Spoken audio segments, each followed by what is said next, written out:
Before he was the face of combat sports, Conor McGregor walked the streets of Crumlin, Dublin, just another kid from a working-class family with nothing handed to him. Born in 1988 to a taxi driver and a laundry worker, McGregor's journey from those unforgiving neighborhoods to global MMA icon was anything but inevitable. What drove this restless Irish teenager to abandon a safe path, endure hardship, and claim not one but two Cage Warriors titles before the UFC ever called? The story behind the legend begins where most would never dare to look. Conor McGregor's story begins in the narrow streets of Crumlin, Dublin, where the sound of traffic mixed with the echoes of struggle. Born July 14, 1988, the youngest of three to Tony and Margaret, he grew up in a small terraced house where every pound was hard-earned. Tony drove a taxi, and Margaret worked long hours in a laundry. Their world was shaped by the grind of working-class life and the unspoken rule that dreams came second to survival. For young Conor, football was his first love. He played for local teams, idolized Manchester United, and chased the ball across muddy fields. But the world outside those pitches was rough. Crumlin was a place where street fights broke out as quickly as friendships, and violence was never far from view.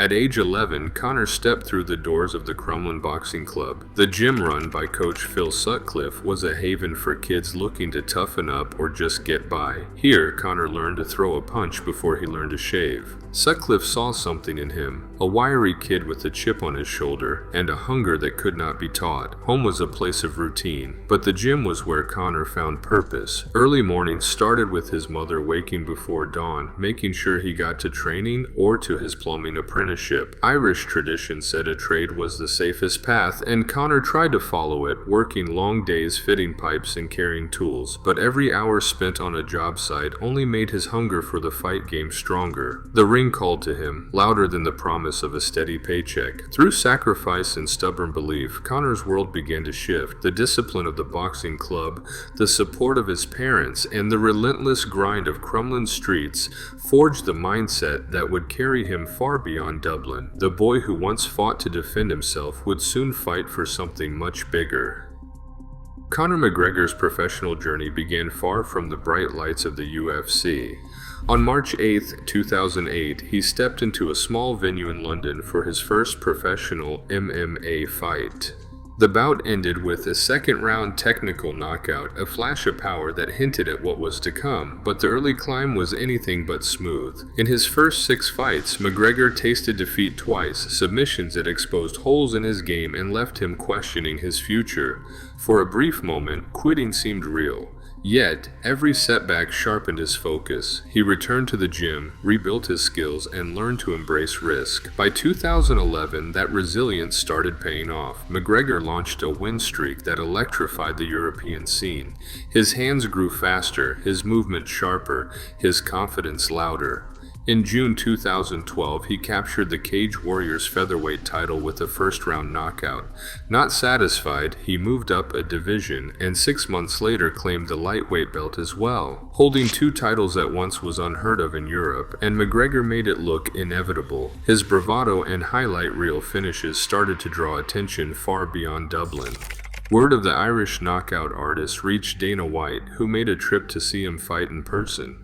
The meeting changed McGregor's life. In February 2013, he signed a UFC contract, becoming only the second Irish fighter to join the world's biggest stage. Just weeks later, he delivered a first-round knockout against Marcus Brimage, announcing his arrival with a left hand that echoed across the sport. The doors to the UFC had opened, and McGregor was already running through them.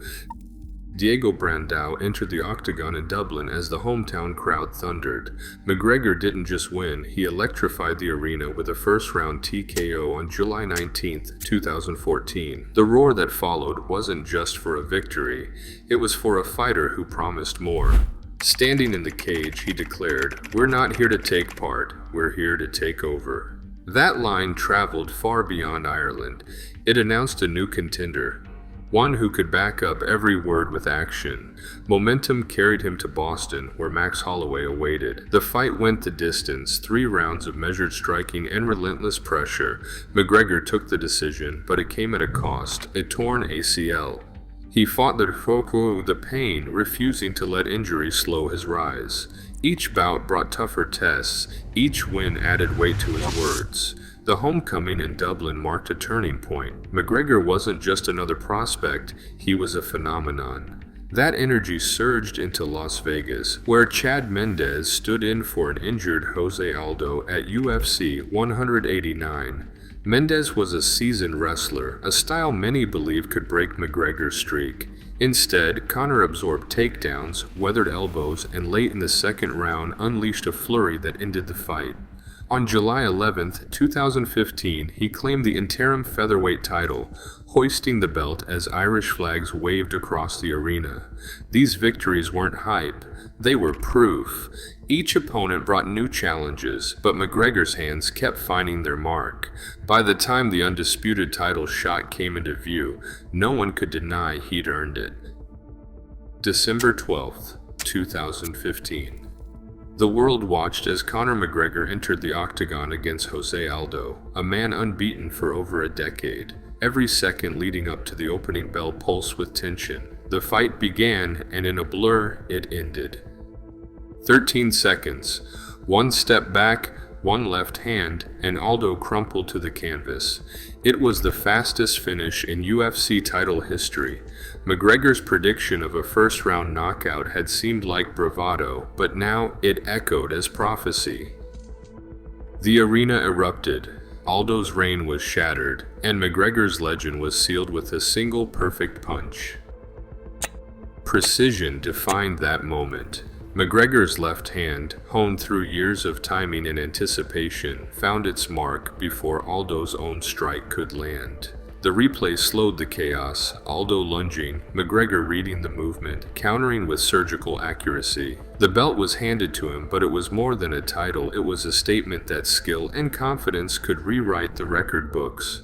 Less than a year later, on November 12, 2016, McGregor faced Eddie Alvarez for the lightweight crown. The stakes were a chance to become the first fighter in UFC history to hold 2 belts at once. Alvarez tried to pressure, but McGregor's footwork and distance control left him swinging at air. In the second round, a barrage of left hands sent Alvarez to the mat. The referee waved it off. 2-division champion. McGregor stood over the canvas, arms raised, draped in Irish flags. In that instant, he wasn't just a fighter, he was a phenomenon. The highlight reels would play these knockouts for years, but for those who witnessed them live, the memory would never fade. Fresh off flattening Diego Brandao in front of a roaring Dublin crowd, Conor McGregor grabbed the microphone and declared, "We are not here to take part, we are here to take over." That line, delivered on July 19, 2014, became more than a catchphrase.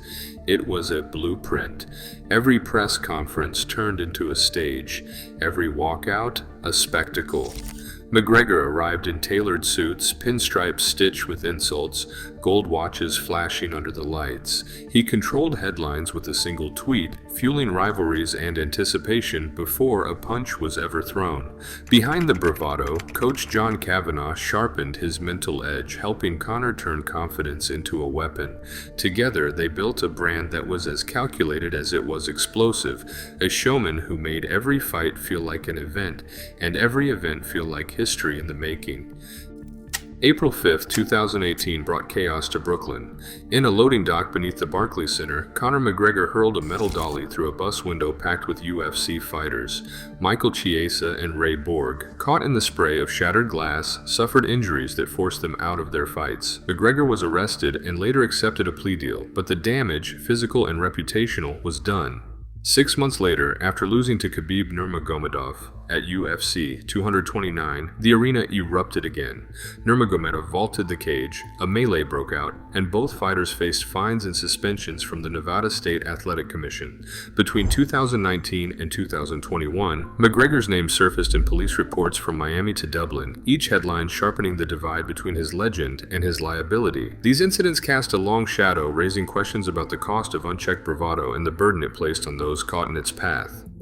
Conor McGregor's reach extended far beyond the cage. On August 26, 2017, he entered the boxing ring against Floyd Mayweather, drawing 4.3 million pay-per-view buys, a number that shattered UFC records and put him in the same league as the world's biggest sports stars. The spectacle was not just about fighting, it was about crossing boundaries and blending mixed martial arts with mainstream entertainment. A year later, McGregor launched Proper No. 12 Irish Whiskey. The brand moved from a fighter's side hustle to shelves across the globe, proving he could sell more than just tickets. Analysts point to McGregor's influence on UFC pay, noting a documented rise in fighter purses after his headline events. His business moves and crossover appeal forced the industry to see fighters as entrepreneurs, not just athletes. Whether celebrated or criticized, McGregor's legacy is woven into the fabric of modern combat sports, reshaping what it means to be a star.